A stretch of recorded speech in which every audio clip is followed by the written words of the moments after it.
The day you believe your life is finally perfect is sometimes the day everything quietly falls apart. A year. That was how long I had spent planning the wedding that was supposed to be the happiest day of my life. For 12 straight months, every detail had been carefully chosen, every flower arranged, every song selected with a kind of hopeful precision that only someone deeply in love could understand. The venue alone had taken weeks to decide. A beautiful white chapel just outside the city surrounded by tall oak trees and a quiet lake that reflected the sky like glass. 500 guests had been invited, friends, family, colleagues, people who had watched Brandon and me grow together over the years and who believed, just like I did, that we were meant to last forever. I remember standing in the preparation hall that morning, adjusting the cuff of my suit while sunlight streamed through the tall windows, feeling the nervous excitement building in my chest. Brandon had always told me that details mattered to him, that he admired the way I cared about things others overlooked. I believed him. I believed everything he ever said. The wedding coordinator had just told me that the ceremony would begin in 15 minutes when I realized Brandon had disappeared. At first I thought nothing of it. Weddings are chaotic, and people are always running in different directions during the final moments. But something felt strange when one of the groomsmen mentioned that Brandon had stepped into the preparation room with Derek. Derek Shaw had been Brandon's friend from college, someone I had met many times before, someone I trusted enough to include in the wedding party without hesitation. I walked down the quiet hallway thinking I would simply remind Brandon that guests were already seated and waiting. The music outside had started to play softly, and I could hear the faint murmur of hundreds of voices gathering in the chapel. My hand rested on the door handle for just a second before I pushed it open. And in that single moment, the entire future I had imagined collapsed without warning. Brandon was standing far too close to Derek, their voices low, their attention completely absorbed in each other. The look on Brandon's face wasn't confusion or surprise. It was something far worse. It was familiarity. It was the kind of closeness that doesn't appear in a single moment, but grows quietly over time while someone else is too blind to see it. Neither of them noticed me at first. I stood there frozen, the quiet hum of the air conditioner suddenly sounding louder than the music outside. My chest felt strangely calm, even though my thoughts were racing. I had always believed betrayal would feel explosive, like anger or shouting or something dramatic enough to match the pain. Instead it felt silent, heavy, final. When Brandon finally turned and saw me standing there, his expression shifted from comfort to panic in the span of a heartbeat. Derek stepped back immediately, but it was already too late. No explanation could erase what I had just seen. No apology could return the year I had spent believing in a future that apparently only existed in my own imagination. For a moment, none of us spoke. The hallway outside was still filled with the distant sound of guests settling into their seats, completely unaware that the wedding they had come to celebrate had already ended before it even began. I do not remember walking out of that room, but I remember the silence that followed me down the hallway. It felt strange how quickly the noise of the wedding faded into the background, like the world had suddenly decided to lower the volume on everything except the sound of my own thoughts. Behind me, I heard Brandon say my name once, uncertain and strained, but I did not turn around. I had spent an entire year imagining this day, and in less than 30 seconds it had already become something else entirely. When I stepped into the chapel entrance, 500 people were already seated in long rows of white chairs.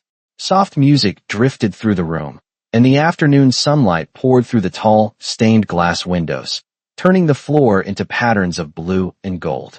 Everyone was smiling, whispering, adjusting their clothes, waiting for the ceremony to begin.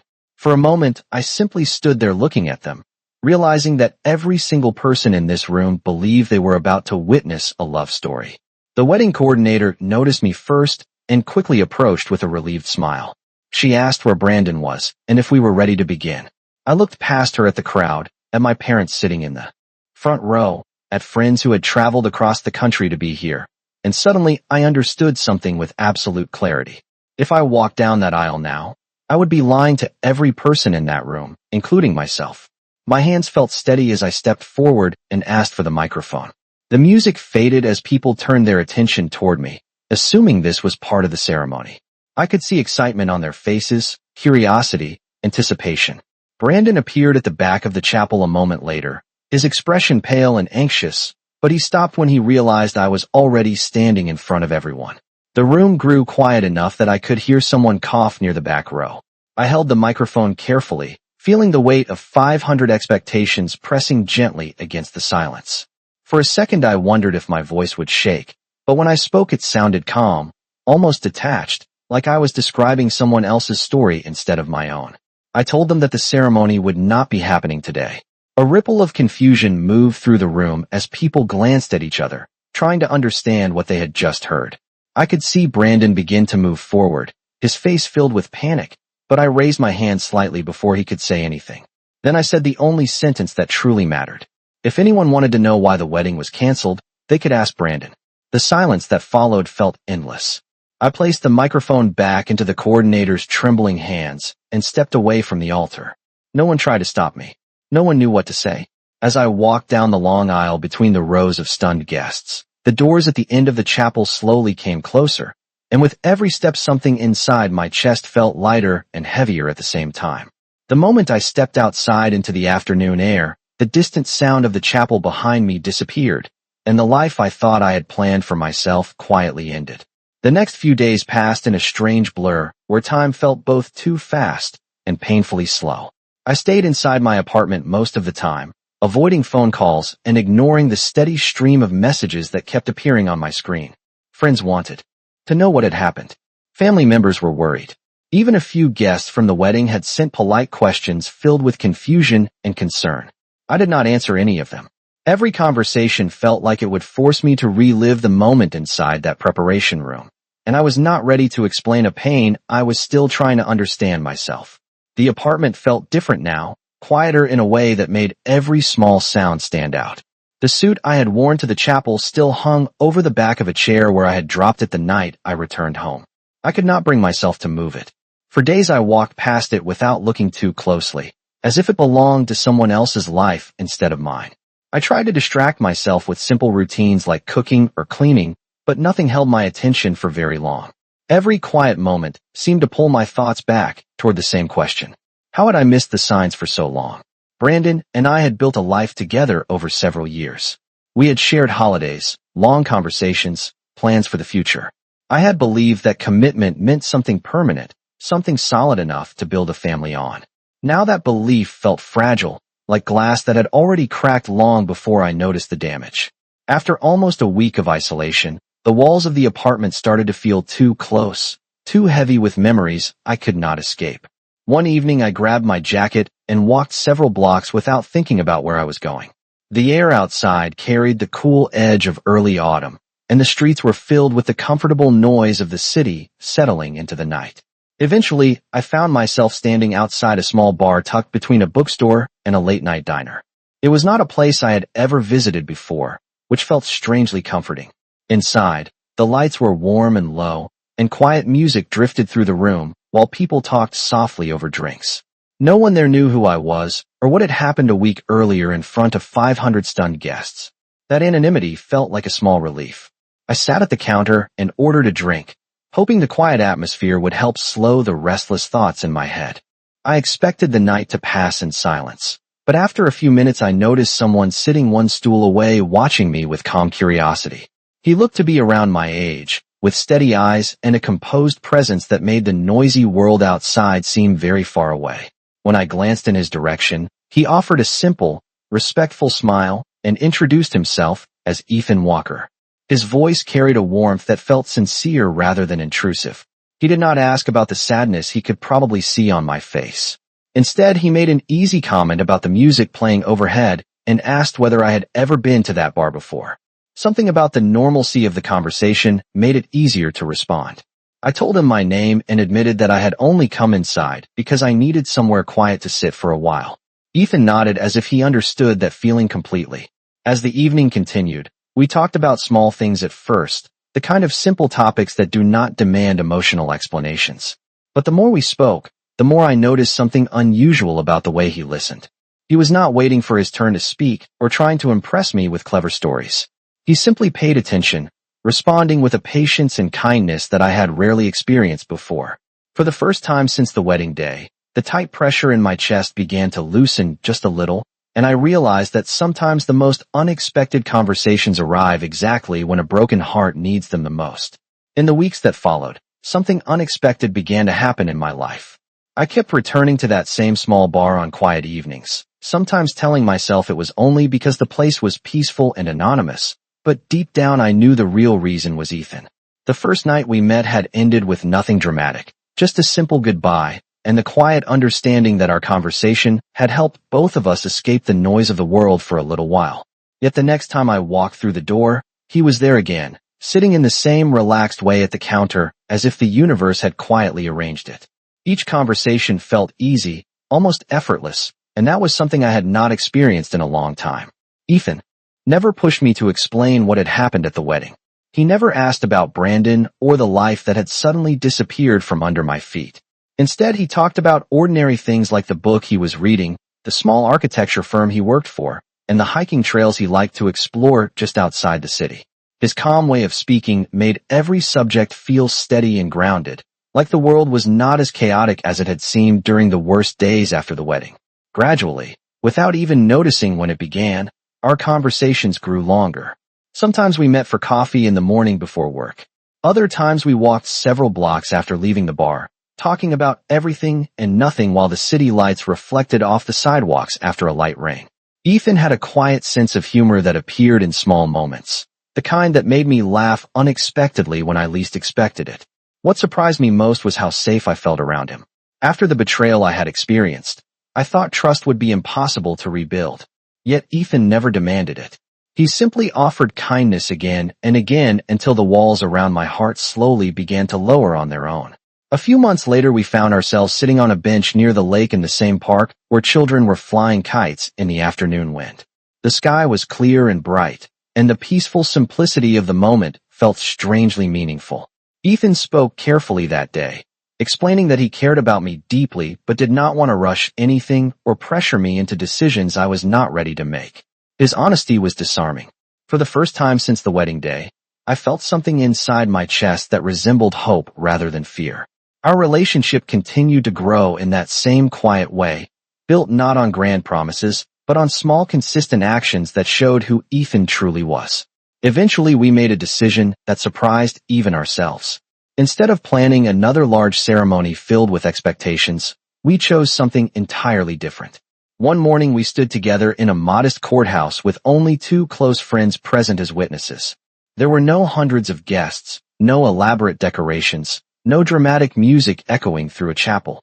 Yet when Ethan gently held my hand and promised to build a life with me, the moment felt more real than any wedding I had imagined before. As we stepped outside afterward into the soft sunlight of a calm afternoon, I realized something important about happiness. The life I once believed was perfect had been carefully constructed around appearances and expectations. The life I was beginning with Ethan felt quieter, simpler, and far more genuine. For the first time since everything had fallen apart, the future no longer felt like something I had lost. It felt like something I was finally ready to discover. The first few months of marriage with Ethan passed with a quiet happiness that felt almost unfamiliar to me.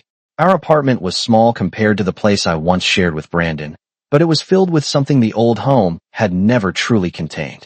Peace. Mornings were simple. Ethan usually woke earlier than I did, brewing coffee while sunlight slipped through the kitchen window and warmed the wooden floor. Sometimes I would find him standing there in comfortable silence, reading something on his tablet while the smell of fresh coffee filled the room. Those ordinary routines slowly became the rhythm of our life together. For a long time, I believed happiness had to be dramatic to be real, something big enough to impress the world around you. Living with Ethan showed me the opposite was true. Real happiness often arrives quietly, hidden inside everyday moments that most people would overlook. About 4 months after our courthouse wedding, I began to notice something unusual about how tired I felt each morning. At first I blamed it on long work hours and the stress that had followed the chaos of the canceled ceremony months earlier. But the exhaustion continued even on days when I rested. Certain smells suddenly felt stronger than usual, and my appetite changed in ways I could not explain. One afternoon while Ethan was still at work, I decided to visit a small clinic a few blocks from our apartment just to make sure everything was normal. I remember sitting in the waiting room watching people move quietly through their day, completely unaware that my life was about to change again. When the doctor returned with the results, Her gentle smile immediately told me something important before she even spoke. She explained that I was expecting a child. For several seconds I could only stare at the words on the report in my hands, trying to process what they meant. My thoughts moved quickly through confusion, surprise, and a strange kind of wonder I had never experienced before. I walked home slowly that afternoon, replaying the news in my mind again and again while the city continued around me as if nothing had changed. When Ethan opened the door and saw my expression, concern appeared on his face immediately. He asked if everything was all right and guided me inside before I even had time to speak. I handed him the medical report with slightly shaking hands and watched his eyes move across the page. For a brief moment, he was completely silent. Then he looked up at me with a softness that filled the entire room with warmth. Ethan did not ask difficult questions or search for explanations. He simply stepped forward, wrapped his arms around me gently, and said that we would face the future together as a family. The calm certainty in his voice removed the last pieces of fear that had been hiding in my heart. A few weeks later, we returned to the clinic for an ultrasound appointment that would give us our first glimpse of the child growing inside me. The room was quiet except for the soft hum of medical equipment as the doctor studied the screen carefully. After several seconds, she tilted her head slightly and smiled with clear amusement. Then she told us something neither of us expected. We were not preparing to welcome one child into our home. We were preparing for 3. Triplets. The word echoed in my mind while Ethan squeezed my hand tightly, and for a moment we could only laugh in disbelief at how dramatically life had decided to surprise us once again. The months that followed the discovery felt like stepping into a completely new chapter of life, one filled with excitement, uncertainty, and a kind of joy that seemed to grow a little stronger each day. Ethan approached the news about the triplets with the same calm determination he showed in every other part of our relationship. Instead of panicking about the sudden responsibility of 3 children arriving at once, he began making quiet plans almost immediately. One evening, he spread several notebooks across the kitchen table and started researching everything from cribs and car seats to the safest baby monitors and the best pediatric clinics within 20 miles of our apartment. Watching him take the situation so seriously filled me with a deep sense of reassurance that I had never experienced before. Every doctor visit became something we attended together. Ethan never missed a single appointment, even when it meant leaving work early or adjusting his schedule at the architecture firm. During the ultrasound checkups, he would sit beside me with quiet concentration, studying the screen as if the tiny shapes moving there were the most important design project of his entire career. As the months passed, my body slowly adapted to the reality of carrying 3 growing lives, and the apartment that once felt perfectly comfortable began transforming into something new. Boxes of baby clothes started appearing in the living room, along with a collection of tiny blankets that Ethan insisted on choosing personally because he said every child deserved something soft and warm to greet them when they arrived home. We eventually converted the small guest room into a nursery filled with pale blue walls and soft lighting. 3 identical cribs stood side by side, and sometimes I would stand in the doorway late at night imagining the sound of 3 different little voices filling the room with laughter someday.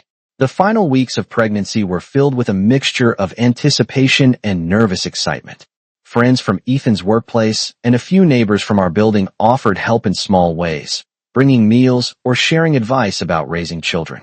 Through it all, Ethan remained steady, never allowing stress or worry to overshadow the happiness we both felt.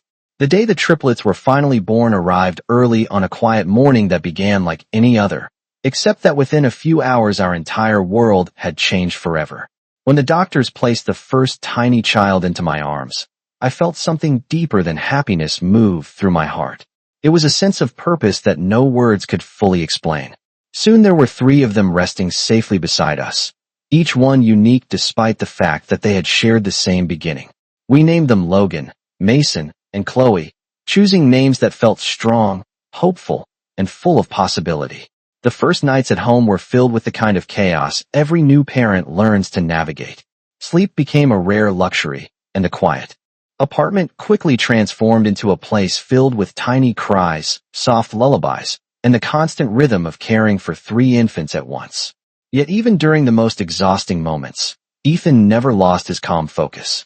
He learned how to hold 2 babies at the same time while gently rocking the third with his foot, and he always reminded me that every sleepless night was simply another step toward building the family we had once only imagined.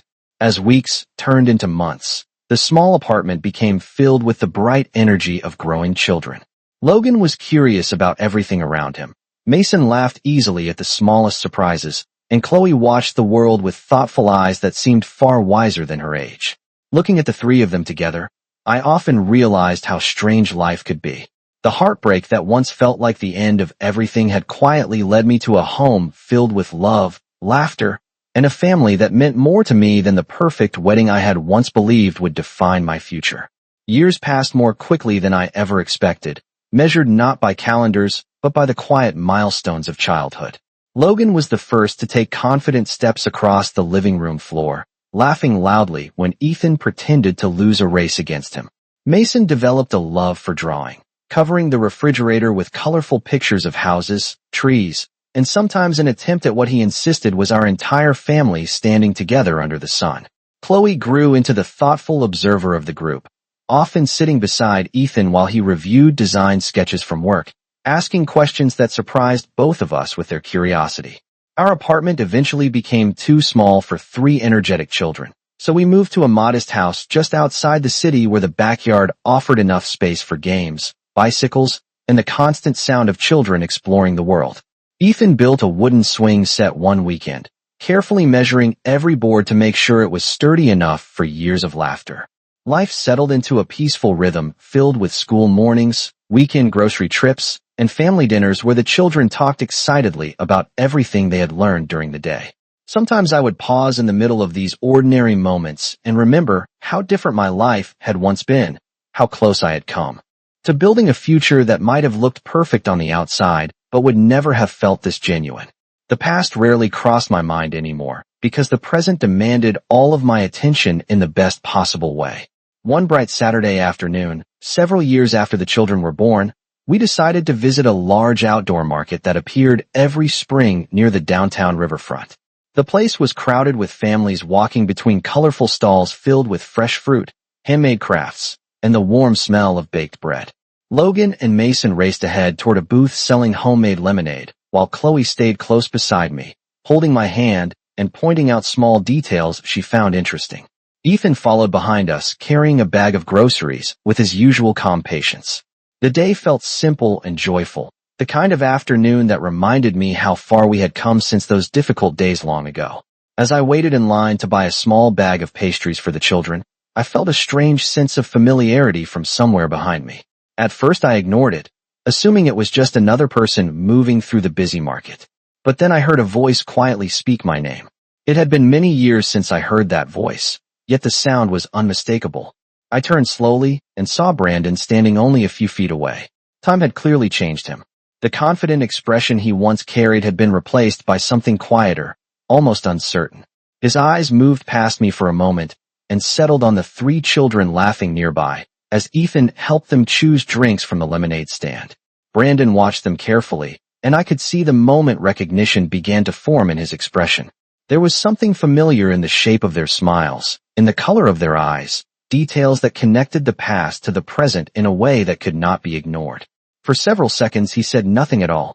The noise of the busy market continued around us, but the space between us felt strangely still as Brandon looked from the children back to me with a realization that seemed to arrive slowly yet completely.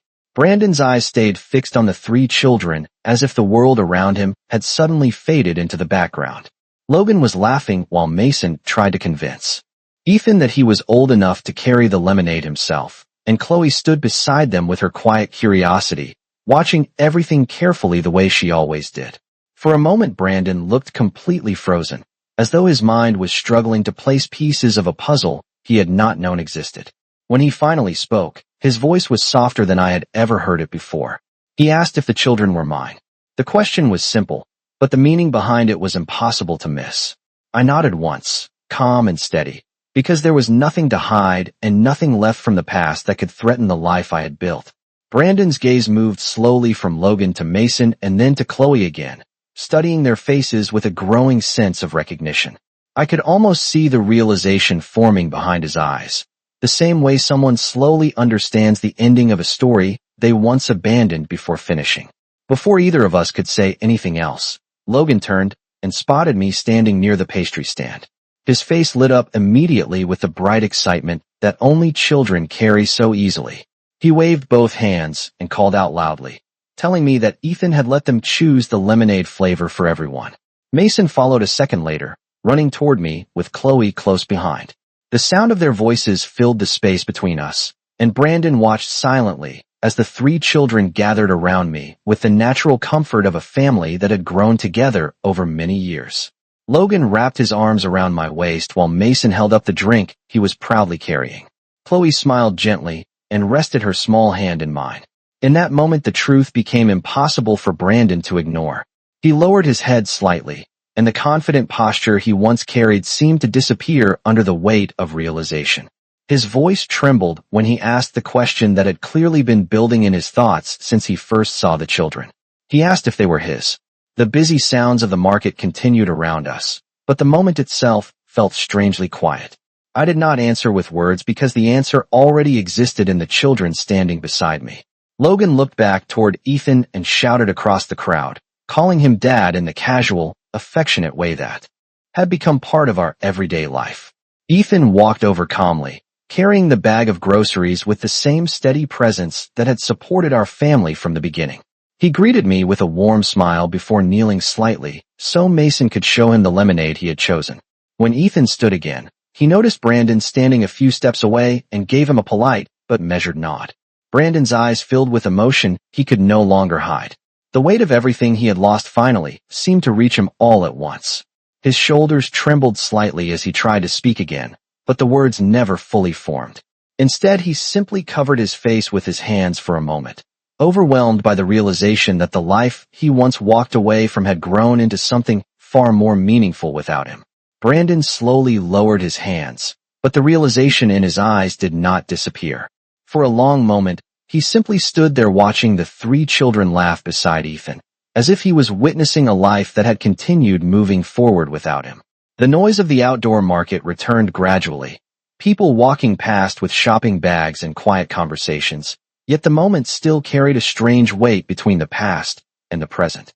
Brandon finally spoke again, his voice quiet and uneven as he admitted that he had spent years believing the wedding day had only been a mistake, something that could eventually be explained or repaired. He said that after everything ended he tried to rebuild his life, but nothing ever felt stable for very long. Derek had disappeared from his life not long after, and the future he once imagined slowly collapsed under the consequences of choices he had not taken seriously at the time. As he spoke, he kept glancing toward Logan, Mason, and Chloe, studying the way they moved and laughed together with the effortless happiness of children who felt safe. I listened without interrupting, because the past no longer had the power to shake the life I had built. When Brandon finished speaking, I simply told him that sometimes life moves forward in ways we cannot undo. The wedding day that once felt like the worst moment of my life had eventually led me to something far better than the future I thought I had lost. Ethan stood beside me the entire time with the same calm presence he had always offered, one hand resting lightly on my shoulder while the children continued talking excitedly about the pastries they wanted to try next. Brandon looked at Ethan for a moment, and there was a quiet understanding in that glance. He could see the steady strength that had supported our family through every step of the years he had missed. Ethan did not speak much, but his actions had always said more than words. After a few seconds, Brandon nodded slowly, as if acknowledging a truth that had taken him a long time to understand. Logan tugged on my sleeve then, reminding me that the lemonade was getting warm and that the pastries smelled too good to ignore any longer. I laughed softly and told the children we would find a place to sit nearby. Before we turned away, Brandon spoke my name one last time and quietly apologized for the past. His voice carried a sincerity that might have meant everything years earlier. Now it simply felt like a closing chapter. I thanked him for saying it, because forgiveness had already grown quietly inside my heart over the years. Not for his sake, but for my own peace. Then I turned toward the small wooden tables near the river where Ethan and the children were already heading. The afternoon sunlight reflected off the water while Logan and Mason raced ahead again, and Chloe carefully carried the bag of pastries as if it were something precious. Ethan walked beside me with a gentle smile, And when our hands found each other naturally, the moment felt complete in a way that required no explanation. Watching the three children laugh together, I realized that the betrayal which once destroyed my plans had quietly guided me toward the life that truly belonged to me. The perfect future I once imagined had been replaced by something far more real, a family built not on appearances but on loyalty, patience, and love that had grown stronger with every passing year.